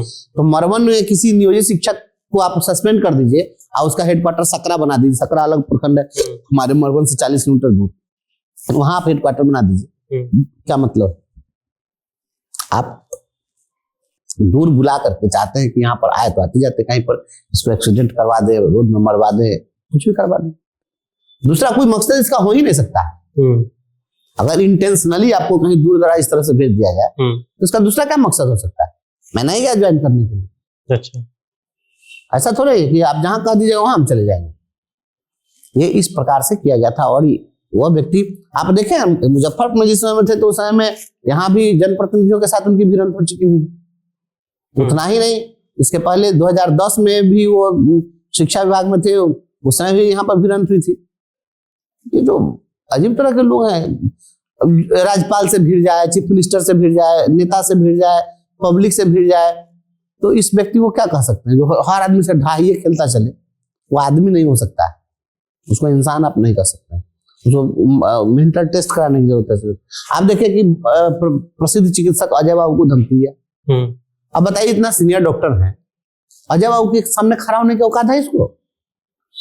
समान सा इकोनॉमिक्स ग्रेजुएट है, इतना विद्वान व्यक्ति, बिहार के गौरव है वो लोग, और ऐसे लोगों को धमकी देता है, गाली देता है। ऐसा व्यक्ति आप देखिए, बासा के अधिकारियों को बुला करके भरे मीटिंग में गाली दे रहा था, शिक्षा विभाग के अधिकारियों को वीडियो कॉन्फ्रेंसिंग में उसमें गाली दे रहा था, शिक्षकों को गाली दे रहा था। ये सारा चीज वायरल हो गया। ये सब जो कुछ भी हो रहा था, ये जो सामान्य व्यक्ति होगा, सहज व्यक्ति होगा, वो इस तरह का काम नहीं कर सकता है। आप समझ लीजिए मेंटल है, ऐसे मेंटल व्यक्ति का इलाज होना चाहिए। अगर मान लीजिए कि मैं सामान्य व्यवहार नहीं कर रहा हूं, तो कहीं ना कहीं कुछ ना कुछ दिक्कत है। कभी पर्सनली मिले उनसे? किसी से मिलता है आदमी, काय के लिए मिलने जाएगा ऐसे व्यक्ति से? अगर मिल गए तो क्या कुछ कहेंगे? अब मिल के बात कर ले आदमी है, तो हम क्या बात करेंगे? बात ही नहीं करेंगे। बात करने के लायक आदमी होता है ना बात करे। बात उससे किया जाता है जो हमारे बौद्धिक स्तर का व्यक्ति होगा, तब ना उससे बात करेंगे। वो तो वह स्तर तो है नहीं। यहाँ तो स्तर है अपने को बंतुकलेट पानी का, दिखाने का कि हम बहुत बड़ा काबिल हैं। तो काबिल है तो जिस दिन पद से हट जाएगा उस दिन पता चलेगा जो कितना बड़ा काबिल है। तो कोई एक काम हो जो उनका अच्छा लगा हो, कोई एक? देखिए, काम, आपको एक चीज तो मैं कह सकता हूं कि काम जो उन्होंने शुरू किया था, काम ठीक था। यह नहीं था कि सारी की सारी बात में सारी की सारी सोच गलत है, ऐसा नहीं है। ऐसा कोई व्यक्ति ऐसा धरती पर नहीं है जिसमें मेरिट नहीं, हर व्यक्ति में। लेकिन उस व्यक्ति का सबसे बड़ा डिमेरिट है कि उसको हैस्टी डिसीजन, मैंने जल्दबाजी में, जैसे कोई काम है, अब मान लीजिए कि हमको दूध को दही में बदल देना है, दही जमा देना है, तो दही जमाने के लिए उसमें अगर कम से कम 6 घंटा का टाइम लगता है, तो आप 1 घंटा में उसको दही बना देना चाहिए तो बनेगा? नहीं ना बनेगा। मुजफ्फरपुर के डीपीओ को सस्पेंड कर दिया। क्यों क्या सस्पेंड जानते हैं? इसलिए सस्पेंड कर दिया कि पैसा खर्चा नहीं किया। अच्छा, लोग पैसा खर्चा कर देते हैं नाजायज, तो उस पर कार्रवाई होती है। ये ऐसा व्यक्ति था कि पैसा खर्चा क्यों नहीं किया, इसके लिए सस्पेंड किया। अब पैसा खर्चा कैसे हो रहा था? तो पैसा मान लीजिए कि आपने कहा कि ठीक है बेंच डेस्क की आपूर्ति की जाए, आपने कह दिया कि समरसेबल करा जाए, चलिए ठीक है, तो उसके लिए जो प्रक्रिया है उसमें समय लगेगा। उसको अब किसी एजेंसी को भी अगर दे दीजिए कि भाई इतना बेंच डेस्क आपको आपूर्ति करनी है, तो वो भी बनाएगा तब ना आपूर्ति करेगा। तो आपूर्ति बनाने के लायक पर्याप्त समय उसको नहीं दीजिएगा, कहिएगा कि जल्दी से, तो क्या करेगा? तो और अधिकारी भी डरा हुआ है कि भाई अगर खर्चा नहीं करेंगे तो हम पर कार्रवाई कर देगा। ICR में पदाधिकारी को भी मोटा कमीशन मिलने वाला है, तो कहा कि इससे बढ़िया और क्या, जे रोगिया के भावे से बैदा फरमावे, तो चाहिए रहा कि ज्यादा से ज्यादा माल मिले और जल्दी से जल्दी इसको निकाल करके किसी प्रकार से पैसा जो है अपना घर में रख ले। तो यही हुआ। तो ये सब काम रहा था। अब जैसे शिक्षकों का वेतन भुगतान, शिक्षकों के वेतन भुगतान के लिए उचरे रहते थे, तो टाइमली वेतन भुगतान होता था। मैं अप्रिशिएट करता हूँ, कोई दिक्कत नहीं है। मैं सही को सही, गलत और गलत को गलत कहने वाला हूँ, ऐसा नहीं है। उस व्यक्ति ने जो शुरू किया था वेतन एकदम शिक्षकों का टाइमली, वो हरका के रखता था, क्यों नहीं दिया पैसा? पैसा दिया तो उचित था। अच्छा, दूसरा भी विभाग वाला सब डरता था कि थोड़ा इस टाइप का आदमी गलिया देगा किसी को, तो दूसरा भी अपना प्रतिष्ठे अपना जो है काम कर देता था कुछ। तो यह चीज ठीक थी। लेकिन यही चीज की अब अल्लबल करना है, जाकर किसी को गाली दे देना है, किसी को कुछ कर देना है, किसी को कुछ कर देना है, बेंच डेस्क समरसेबल, इस समय गलत तरीके से भुगतान को प्रश्रय दिया उस व्यक्ति ने, तो बहुत गलत बात। घोटालेबाजों को उनके रीजन में अधिकारी जितना पैसा कमाता है वो सब में शराबबंदी हुई है, उसमें भी आप देख लीजिए, शराबबंदी में जो हुआ, ये कहीं को दरोगा सब जो है खरबपत्ती सब हो गया, सब रुपया लूट लूट के निहाल हो गया। तो इनके टेन्योर में समरसेबल और बेंच डेस्क घोटाला एक बड़ा घोटाला है। एक क्यों चीज नहीं ना है, और काम बहुत सुनियोजित तरीके से, देखिए IAS है ना, माने सुनियोजित तरीके से कैसे ज्यादा से ज्यादा माल लुटवाया जा सकता है, इस चीज का उस व्यक्ति को अकील है। नकारात्मक एटीट्यूड है उस व्यक्ति का, उससे सकारात्मक कम है, नकारात्मक ज्यादा है। अब जितना पैसा था पड़ा हुआ कॉलेज में, स्कूल में, टोटल उबिशवा दिया, एक तरफ से लुटवा दिया, लुटा गया सारा रुपया। अच्छा, निचले स्तर पर जो कर्मचारी है उसको धमका के कर लिया। अब डर देखा देखा के सब पदाधिकारी सब दया मया कर दिया, कोई बोल नहीं सकता था। आप जाइए ना, किसी शिक्षक से आप बात करिए अकेले में, आपको सब अपनी कहानी रो रो के बताएगा कि किस प्रकार से प्रेशर बना के वर्क ऑर्डर से लिया गया, किस तरीके से फर्जी काम करवाया गया, सब आपको बताएगा। सुधार कुछ नहीं हुआ, शिक्षक को टॉर्चर करना शुरू कर दिया। ऐसा टॉर्चर अगर नहीं करते, समय से अगर पैसा देते, सब कुछ करते, ये सब चीज होता। अब होली के दिन स्कूल खुलवा दीजिएगा, ये सब अव्यवहारिक बात, ये सब चीज नहीं करना चाहिए था। अगर सही ढंग से, जैसे केंद्रीय विद्यालय में अवकाश तालिका है, उस तरह की अवकाश तालिका लाते, समय से स्कूल चलवाते, समय से शिक्षकों को पैसा देते, पदाधिकारियों को नियंत्रित रखते। पदाधिकारियों को इन्होंने पूर्णतः अनियंत्रित कर दिया, आउट ऑफ कंट्रोल। सीधे जिसको जो मन है एकदम लूट लो भैया, सैया भय कोतवाल तो डर का है का, लूटो एकदम। और जानबूझ करके, ऐसा नहीं कि अनजाने में, वो व्यक्ति जानता है ये सब पैसा कमाता है, इसीलिए गाली देता है तो सब सुनता है कि दुधारू गाय के लथार जो है बर्दाश्त करना पड़ता है। तो जितना पदाधिकारी सब था, सब माँ बहन की गाली सुनता था, चुपचाप क्यों रहता था? खाते भी एक डीओ 25-25 करोड़ रुपया कमाया है, 30-30 करोड़ रुपया कमाया है, 30-30 करोड़ सामान्य पैसा कमाया है सब। तो ये उजागर कब कर रहे हैं आप? उजागर कब कर रहे हैं ये सब? उजागर तुम क्या, उस दिशा के बैठक में मुजफ्फरपुर में भी उजागर किए हैं, लिखित में हम दिए हैं, हम तो हर दिन बोलते रहते हैं इस पर। उजागर हो नहीं रहा, देख ना रहे हैं अभी। सदन में गूंजेगा ये सब एकदम, सदन में तो नहीं आने का सवाल कहाँ है। सदन में सब आएगा, सबका काला चिट्ठा वहां पर खुलेगा, हाँ सब चीज होगा एकदम। ये सामान्य घोटाला नहीं ना, हम तो सब वानगी दिखाते रहते हैं, देखते नहीं स्कूल में जा जाके सारा चीज देखिए, नमूना सब मिलेगा आपको। एक और है ACS सिद्धार्थ, वीडियो कॉल कर रहे हैं शिक्षक। नहीं, अब बंद कर दिए, अब कर दिए बंद। हम जब से वीडियो बनाना शुरू किए तो बंद कर दिए। अच्छा, आप वीडियो बना रहे थे कि हाँ, आपने कहा भी था कि शिक्षक कॉल ना उठाए उनका। हमने कहा कि पहली बात है कि एक तो देखिए, ये सोचने की बात है, एक जो IAS है और जो टॉप पर बैठा हुआ है, हमारे DM है, DM के ऊपर भी बहुत सारा पद है IAS का, और ACS के बाद में सीधे CS होते हैं। तो ACS के पद पर कोई बैठा हुआ हो, चीफ सेक्रेटरी के पद पर बैठा हुआ, और वो सीधे किसी चपरासी को फोन लगा दे, नहीं तो आप देखिए, कहीं घबराहट में कोई आदमी डर जाएंगे, डर के मर जाएगा उसी जगह। ऐसी घटना घटी हुई है, इसलिए मैं आपको बता रहा हूँ। शिक्षा विभाग में नहीं घटी है, दूसरे विभाग में घटी है, लेकिन ऐसी घटना घटी हुई है। आप सोचिए कि कोई सामान्य सा शिक्षक है, कभी किसी बड़े पदाधिकारी को फेस नहीं किया, और सीधे उसके मोबाइल पर आ गए ACS। हड़बड़ा जाएगा वो कि हम क्या बोले क्या नहीं बोले, अकबका जाएगा, गड़बड़ा जाएगा, कभी उनका हर चुप कर जाएगा, ब्रेन चुप कर जाएगा। तो हमने इस चीज को कहा। दूसरी बात यह है कि किसी से आप बात कर रहे हैं, तो बात आप और हम कर रहे हैं, इसमें भी एक प्राइवेसी नहीं, और आप इस चीज का वीडियो, आप बात कर रहे हैं, उसका वीडियो बना रहे हैं, और उस वीडियो को पब्लिक डोमेन में ला रहे हैं, तो यह तो निजता का हनन है। किसी से बात कर रहे हैं आप, उसके बिना कंसेंट के उसके बात को आप सार्वजनिक नहीं कर सकते। आपने हमें बुलाया, आप हमारा इंटरव्यू कराए, मेरे बिना कंसेंट के आप हमारा वीडियो कैसे वायरल कर सकते हैं? तो यह, और वीडियो वायरल करने का उद्देश्य क्या है? सस्ती लोकप्रियता, हम ये कर रहे हैं, हम वो कर रहे हैं, दिखावा करना चाहते हैं। तो दिखावा करने से क्या हो जाएगा? Publicity stunt. तो हमने कहा कि आप दिखाइए, आप शिक्षकों को दिखाइएगा, हम आपके अधिकारियों को दिखाएंगे, आपकी व्यवस्था को दिखाएंगे। आप एक वीडियो बनाइएगा तो हम 4 वीडियो बनाएंगे। आपको जितना बोलने आता है, हम लोग उससे ज्यादा बोलने ही, इसीलिए आप स्कूल्स में चले गए थे दिखाने के लिए। अभी दिखाएंगे, अभी वो स्टॉप नहीं हुआ, अभी और दिखाते रहेंगे ना। देखिए, शिक्षा विभाग के हकीकत को सामने लाना बहुत जरूरी है, क्योंकि हर रोज सारे अधिकारी केवल और केवल हर बात का एक ही जवाब है, मास्टर खराब। हर चीज में केवल और केवल शिक्षक को दोष दे देना, बस कहानी समाप्त है। जैसे अभी बिहार में देखिएगा ना, जितना सत्ताधारी दल के नेता है, उसे अगर कोई बात करिएगा तो कहेगा कि 15 साल जो जंगल राज था उस समय क्या होता था, बस एक कहानी वो कहेगा। ठीक है, तो यहाँ क्या है कि अपन काम नहीं बताएगा, अब बस किसी न किसी चीज का वो आर ले लेगा, उसी आर में सब करेगा। तो अभी जो है शिक्षा विभाग में सारे चीज का ठिकरा लोग शिक्षक को फोड़ते हैं, और शिक्षा एक तकनीकी विषय है। हम चाहते हैं कि इस पर एक एक चीज हम सामने लाएं, दिखाना चाहते हैं। एक कमरे में मिडिल स्कूल चलाइएगा तो वहां पर कौन सा रूटीन फॉलो होगा, ये बात कौन पूछेगा? आज तक कोई पूछने वाला तो है नहीं। मैं पूछूंगा कि एक कमरा है, उसी एक कमरा में 10 गो टीचर है, उसी कमरा में 400 विद्यार्थी है, तो आप बताइए कि रूटीन कैसे फॉलो होगा, 10 गो टीचर किस समय में कौन घंटी पढ़ाएगा, वो कहाँ पढ़ाएगा, कैसे पढ़ाएगा। यह सब तो गिनीज बुक में दर्ज होना चाहिए इस सब तरह का। बिहार एक ऐसा मात्र प्रदेश है जहां पर हमारे शिक्षा विभाग में बिना शिक्षक के बच्चे टॉप करते हैं। जिस मिडिल स्कूल को अपग्रेड करके इन्होंने हाई स्कूल बना दिया, और उसमें एक भी टीचर हाई स्कूल का अपॉइंट नहीं किया, और उस स्कूल का लड़का भी टॉप किया है।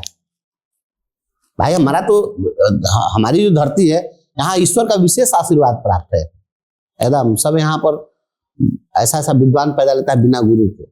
इससे ये चीज याद आई कि एक केस हुआ था, एक लड़की थी रूबी नाम की, जिसका वो टॉप हो गई थी, प्रोडिगल साइंस वाली। हाँ, तो ये कैसे होता है? बिहार के शिक्षा का स्तर उस टाइम पे उजागर हो गया कि ऐसी भी चीजें यहाँ होती है। यहाँ कुछ भी संभव है, यहाँ कुछ भी संभव है, बिहार है। तो इस पर भी आपका नजर रहेगा कि इस सब चीजों में सुधार हो? एकदम सुधार हो, बिल्कुल सुधार हो।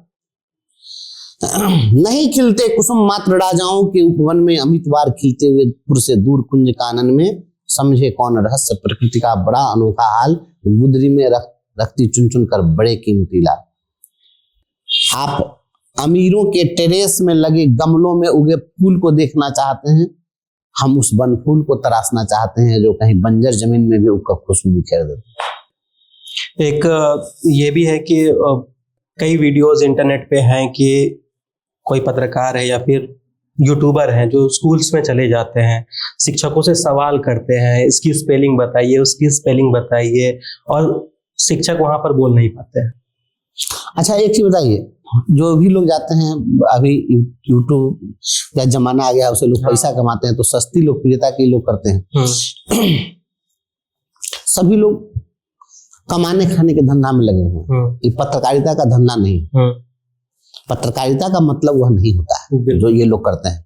वो अगर इस तरह के पत्रकार हमें मिल जाएं तो हम उनसे पूछेंगे कि आप हमें बताइए कि आप पत्रकारिता की डिग्री आपके पास है? कितने लोगों के पास है मास कम्युनिकेशन की डिग्री? ऐसे लोग, तो जब मास कम्युनिकेशन की डिग्री आपके पास में नहीं है तो माइक ले लिया, चल दिए रोजगार तलाशने की। ऐसे जो यूट्यूबर हैं जो जाते हैं स्कूलों में, तो ये यूट्यूबर लोग स्कूल में जाके हेडमास्टर को धमका के क्या ऐसे हो जाएगा वैसे हो जाएगा, उससे 1000-500 रुपया लेते हैं। मैं एकदम कैमरा के सामने बोल रहा हूँ हकीकत ही। तो इन लोग हमारे पास भी कुछ आते हैं, बहुत सारे लोग आते हैं कि सर हम आपका इंटरव्यू करना चाहते हैं, पूछते हैं कि तुम्हारा कै सब्सक्राइबर है, कै व्यूअर है तुम्हारा। तो पता चलता है कि उसका वीडियो कोई अपलोड किए हुए है, तो किसी में 2 गो देखा है, कोई में 4 गो देखा है, वो भी पत्रकारिता। हम कहते हैं बाबू ये करने से तुमको क्या मिलेगा? किसी के पास जाओगे इंटरव्यू करने, किसी नेता के पास में, तो कोई नेता जो है तुमको क्या करेगा, 500 रुपया दे देगा कि तुम आया है तो लो 500 रुपया, तुम्हारा ऐसे जीवन चल जाएगा। काहे के लिए लाइफ बर्बाद करो, जाओ दूसरा काम करो। इसी में अगर करना है, अगर तुम्हें अगर वो पोटेंशियल है, मास कम्युनिकेशन करो, अब बड़े मीडिया हाउस के लिए काम करो। बिल्कुल। लेकिन क्षमता नहीं है, तो जो क्षमता नहीं, जिसमें क्षमता नहीं वो दलाली करेगा, तो यही सब करता है। और पत्रकारिता का मतलब वह नहीं होता है आप कहीं पर पहुंच गए किसी से इंटरव्यू लेने के लिए, आपको यह किसने परमिट कर दिया है कि आप उससे सवाल पूछिए? हाँ वही बात है। किसी से प्रश्न पूछने के लिए आप अधिकृत हैं? नहीं। और क्या वह किसी प्रकार का जवाब देने के लिए शिक्षक अधिकृत है? नहीं है। विभाग में एक अनुशासन होता है कि उसमें कोई भी चीज बताने के लिए कोई व्यक्ति अधिकृत होता है कि ये पद का जो व्यक्ति होगा ये इस चीज के बारे में बताए। अब जाकर के आप किसी से कुछ भी पूछने लग जाइए तो ये स्तरहीन बात है। ऐसे जो लोग भी कर रहे हैं, ये यूट्यूबर लोग पत्रकारिता का क्रेज घटा रहे हैं, और ऐसे लोगों का विरोध होना चाहिए, प्रतिबंध भी लगना चाहिए, एकदम प्रतिबंध लगना चाहिए। मैं इस पर पत्र भी लिखा हूँ, इस पर मैं पूर्व में मैं पत्र भी सरकार को लिख चुका हूँ। बिल्कुल, आप अगर उतने ही क्षमतावान हैं, मैं तो कहता हूँ जिनके पास में अगर मेरिट है, आप कुछ नहीं करिए, प्रतिदिन एक एक स्टोरी, कोई प्रेरणादायी कहानी आप बोल करके अपने फेसबुक पर, अपने यूट्यूब पर अपलोड करिए, उससे ज्यादा पैसा आप कमा सकते हैं, उसको लोग ज्यादा पसंद करेंगे। तो शिक्षकों से अच्छा होगा कि आप पदाधिकारियों से सवाल पूछे। पदाधिकारी के पास में सवाल पूछे कि किसके पास में क्षमता है, वहां तक पहुंच ही नहीं पाएंगे। मैं तो कहा ना कि इनके पास क्वालिटी ही नहीं है। क्वालिटी अगर हो तो उसमें निश्चित रूप से जाइए, आप तीखे सवाल करिए पदाधिकारियों से। है जितना दिन हुआ है तो जिसकी आप चर्चा कर रहे हैं, तो मोगेम्बो से जाके कहा ना कोई सवाल पूछे, जाके पूछते, 2 हाथ मारता हो जगह गिरा देता, मार बैठते हो आप। अच्छा बताइए, आज तक कोई एक भी हमको कोई रिपोर्टर बता दीजिए कि किसी सवाल पर जा करके मुख्य सचिव को घेरा हो कि नहीं, इसका जवाब आपको देना ही होगा। कोई बता दे कि मुख्यमंत्री को घेरा हो कि नहीं, इसका सवाल आपको, इस सवाल का जवाब देना। शिक्षक निरीह प्राणी है, उसके पास कोई बॉडीगार्ड नहीं है, कोई सिक्योरिटी नहीं है, तो उसको जाके एकदम नहीं, आपको बोलना ही होगा। आप कहाँ भाग के जा रहे हैं, घेर रहे हैं एकदम अपराधी की तरह से। या एक तरह से वो पत्रकारिता नहीं है, वो अपराध है, एक क्रिमिनल इंसिडेंट। किसी व्यक्ति को दहशत में ला देना, किसी व्यक्ति को परेशान कर देना, और उसकी आड़ में आप उसका भयादोहन कर रहे हैं, बिल्कुल गलत है। ऐसे लोगों का बहिष्कार होना चाहिए, और इस पर प्रतिबंध के लिए मैं मांग करूंगा सरकार से कि इस पर प्रतिबंध लगे। आप जाइए, शुचिता के साथ जाइए, कोई दिक्कत नहीं है। और शिक्षक अगर मान लीजिए कोई शिक्षक इनकम्पिटेंट है, अगर आपको लगता है कि कोई शिक्षक में आपको लग रहा है कि इसमें योग्यता नहीं है, क्वालिटी नहीं, जाइए ना बीपीएससी से जरा पूछिए ना। बीपीएससी के चेयरमैन से पूछा जाता, तो बीपीएससी के चेयरमैन से तो तुम सवाल पूछोगे नहीं, औकाते नहीं है। कदुआ पर सितुआ चौक, क्या होने को ऐसे। शिक्षा का स्तर जो है बिहार में हम सब जानते हैं कि कैसा है, उसको सुधारने के लिए क्या कदम सरकार को उठाने चाहिए, क्या जरूरी है? सबसे पहले अभिभावकों की जिम्मेवारी सुनिश्चित होनी चाहिए। अच्छा, इस पर कोई बात नहीं करता है। कोई भी बच्चा 24 घंटे के दिन रात में, जो एक दिन का 24 घंटा होता है, उस 24 घंटा में कितना घंटा विद्यालय में रहता है? 5 से 6 या 7 घंटा, 5-6 घंटे रहता है। 18 घंटे तो माँ बाप के साथ रहता है। तो बताइए कि 18 घंटे जिसके साथ रह रहा है, उस पर कभी भी जिम्मेवारी निर्धारित की गई है? तो जो 18 घंटे जिसके साथ रहे, उस पर कोई जिम्मेवारी फिक्स नहीं की जाएगी। 6 घंटे में जिसके पास रहेगा, उस पर सारी जिम्मेवारी थोप दी जाएगी। आज अपने राज्य के अंदर अनुशासन खत्म है, बिल्कुल अनुशासन खत्म हो चुका हुआ है। छोटा छोटा बच्चा जो है वह शिक्षक को आंख दिखाता है। ऐसी ऐसी हरकतें हो रही है कि आप उसकी कल्पना नहीं कर सकते हैं। हम जो कुछ सियाने बच्चे हो गए हैं, अपने शिक्षिका के साथ अभद्र व्यवहार करते हैं। हमें सारी बात जानकारी मिलती है। उन लड़कों का कोई विरोध नहीं कर सकता है। आप सोचिए, आप ही के इस बिहार राज्य में 7वीं कक्षा का बच्चा समस्तीपुर के खानपुर में हत्या कर रहा है। 7वीं कक्षा का बच्चा मर्डर किया है ना? इजाजत की बात नहीं है। आपके इसी मुजफ्फरपुर के तुर्की हाई स्कूल में 9वीं कक्षा का बच्चा मर्डर किया है। तो गर्व करिए, 7वीं का बच्चा भी हत्यारा बन रहा है और 9th का बच्चा भी हत्यारा बन रहा है। यही शिक्षा व्यवस्था अपना दी, क्योंकि शिक्षकों के हाथ से आपने छड़ी छीन ली। बच्चों पर शिक्षकों का जो अधिकार था वह आपने छीन लिया। जो डर रहता था वो शिक्षकों के हाथ से छड़ी छीन ली गई। परिणाम है कि सिपाही का डंडा भी फेल कर गया। अब सिपाही से वो कोई बच्चा नहीं डरता। पहले बचपन में ही अगर कुछ गलत किया, शिक्षक उसको डांट देते थे, उसको 2 थप्पड़ मारते थे। उस समय उसको सुधारा जा सकता था। तो जब सुधारा जा सकता था, आपने उसको उस समय सुधारा नहीं, और जब सियाना हो गया, उस समय सिपाही के डंडा से आप सुधारना चाहिए, वो नहीं सुधर सकता है। और न्यू जनरेशन है। माननीय मुख्यमंत्री जी ने बड़ी अच्छी योजना लाई कि बिहार में शराबबंदी हो, तो शराब तो बंद हो गई। चोरी छिपे बिकती है, अलग बात है। उसका परिणाम क्या हुआ है? गांव गांव में, गली गली में स्मैक पीता है सब, स्मैकियर सब, चरसी हो गया है, सुलेशन सूंघता है। और सब देखिएगा कम उम्र का बच्चा सब रहता है। हम तो देखते हैं छोटा छोटा बच्चा सब कपड़ा पर रख के सुलेशन ऐसे से सूंघता है। और वह चरसी या सुलेशन सूंघने वाला सब जो है, ये सब किसी व्यक्ति को चाकू मार देने में, किसी व्यक्ति को गोली मार देने में तनिको लेट नहीं। आप 500 रुपया दीजिएगा, उस पर गोली चला देगा, मार देगा। ये स्थिति नहीं है, हर गली मोहल्ले में है। तो शिक्षा व्यवस्था का सत्यानाश इन्होंने कर दिया है। होगा भी क्यों नहीं। 9th क्लास की हिंदी की किताब में मनोज तिवारी का व्यक्तित्व पढ़ाया जा रहा है। मनोज तिवारी जो बीजेपी में है। बीजेपी से छोड़िए ना, मनोज तिवारी वही जो गीत गाता है, स्टाइल मारतिया तो बगल वाली जान मारे ली, ऐसे जो गीत गाता है। बियर पे भी एक गाना, हाँ, बेबी बियर पी के, बेबी बियर पी के, क्या क्या हीरो होंडा खोजेली, मुंडा खोजेली से गाता है, अलबल गाता है, भलगर गीत सब। तो मनोज तिवारी जो है सरकारी स्कूल के बच्चे का आदर्श बनेंगे। ये शिक्षा व्यवस्था है हमारी, ठीक है। तो बच्चों को आप कहाँ ले जाना चाहते हैं? दूसरी बात है कि समाज में जो बहुअर्थी गाने जो आजकल जो चल रहे हैं भोजपुरी के, डबल मीनिंग, आप डबल मीनिंग नहीं कहिए, बहुअर्थी, उसका जितना अर्थ लगा लीजिए, अच्छा, है ना। द्विअर्थी नहीं कहिए उसको, वह बहुअर्थी है, कितने भी मीनिंग। हाँ, उसके अब कितने माने निकल सकते हैं, ठीक है। तो ये बहुअर्थी गाने जो बज रहे हैं, अब जो है मैं देखता हूं कि पूजा हो रही है सरस्वती माता की, प्रतिमा सामने लगा देगा सरस्वती माता की, गीत गाएगा गोरे गोरे गाल और काले काले बाल, समझे कि नहीं।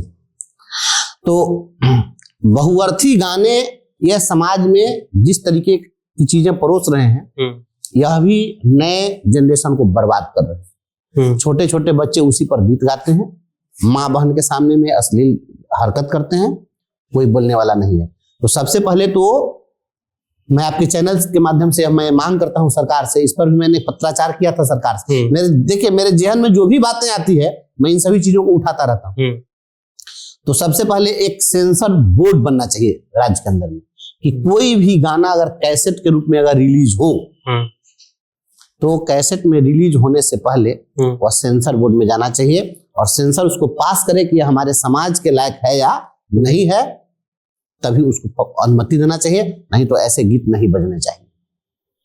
तो समाज में ये बहुअर्थी गाने डीजे पर पूर्णतः प्रतिबंध लगना चाहिए, ठीक है। ये बजे ही नहीं, बिल्कुल डीजे नहीं बजना चाहिए। डीजे अगर आप कोई आयोजन कर रहे हैं, मान लिया कि इस कमरे के अंदर आयोजन हो रहा है, तो ऐसे ही साउंड की व्यवस्था हो कि इस कमरे से बाहर आवाज नहीं करनी चाहिए।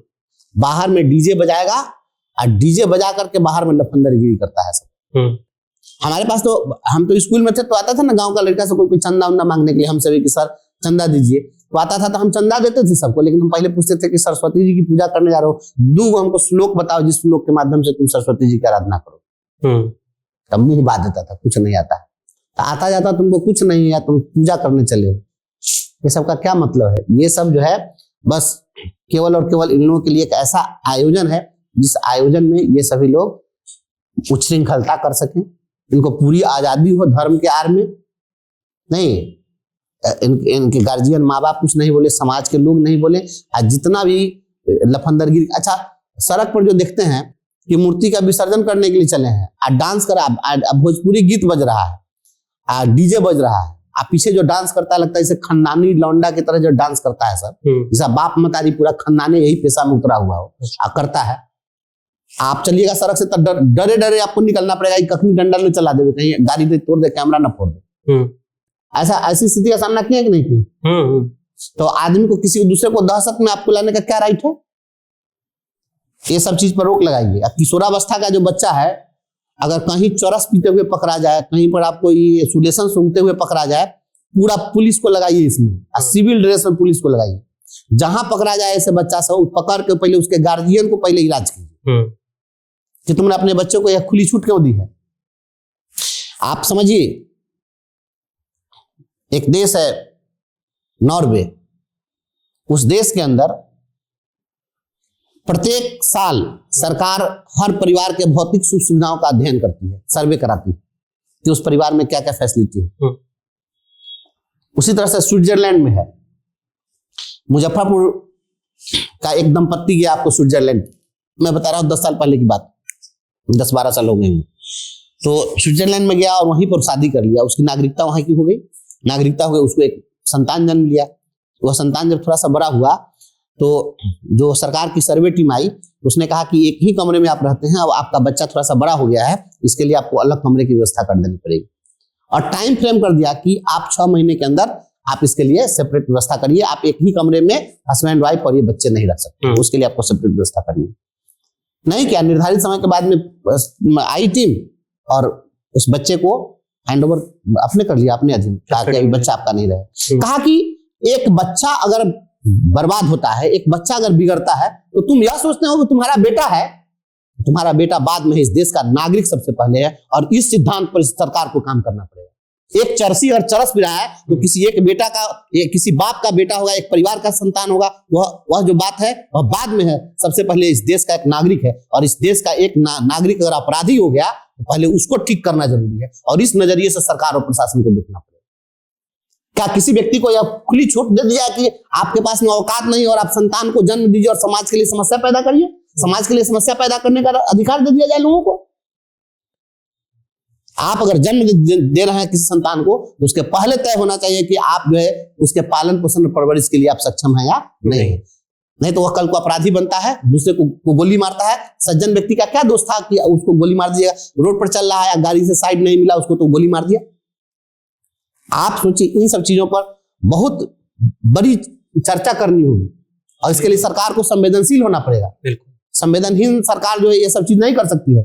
यहाँ तो जहाँ का विधायक सब जो है अपने डांस करता है डीजे पर, तो क्या दूसरे को सुधारेगा? और जहाँ का राजनेता और पदाधिकारी ऐसा होगा जो खुद जो है जाएगा और नेपाल में बैठ के रंगरेलियां मनाएगा तो दूसरे को क्या सीख देगा? समझिए, हम बहुत इस मामले में बहुत साफ सुथरी बात करते हैं। बच्चों को छरी से पीटने का अधिकार गुरुजनों को मिलना चाहिए। हाँ, ये भी नहीं है कि खुली छूट दे दीजिए कि एकदम कोई शिक्षक ही उसका दुरुपयोग करने। माँ बाप को भी इसके लिए आदेशित करिए। बच्चा स्कूल में नहीं जाता है और स्कूल के बदला में जाकर वो स्मैकियर बन रहा है तो उस माँ बाप का वोटर लिस्ट से नाम काट दीजिए, उसके घर बिजली का लाइन काट दीजिए, राशन की राशन से उसको वंचित करिए, पनिशमेंट उसको दीजिए। जन्म दिया है तुम, आप उसकी ठेकेदारी लिया टीचर। तो आप बता रहे थे कि बिहार में शिक्षा के स्तर को बढ़ाने के लिए लोगों की जिम्मेदारी तय होनी चाहिए, चाहे वो शिक्षक की हो या फिर पेरेंट्स की हो या फिर सरकार की हो। सरकार को बोल्ड डिसीजन लेने चाहिए जिससे कि शिक्षा का स्तर बढ़ सके। बिल्कुल बिल्कुल, सभी लोग, शिक्षा जो विषय है, शिक्षा में वह किसी एक व्यक्ति की भूमिका नहीं है। शिक्षा में सामाजिक सरोकार भी उतना ही जिम्मेवार है जितना सरकार है, और उतना ही शिक्षक भी है, उतना ही छात्र भी है। सबकी जिम्मेवारी निर्धारित होनी चाहिए और किसी एक पर अगर जिम्मेवारी थोपिएगा तो नहीं चलेगा। केवल सरकार पर ही सब छोड़ दें वो भी नहीं होगा, केवल शिक्षक पर छोड़ दें वो भी नहीं होगा, केवल अभिभावक पर छोड़ दें वो भी नहीं होगा, और केवल बच्चे पर छोड़ दें वह भी नहीं होगा। सबको करना होगा। और एक मांग मैं हमेशा करता रहा हूं, फिर मैं दोहरा देता हूं कि अगर शिक्षा व्यवस्था को दुरुस्त करना है तो इसके लिए आपको एक देश, एक बोर्ड, एक सिलेबस, एक किताब, एक व्यवस्था आपको लागू करनी पड़ेगी।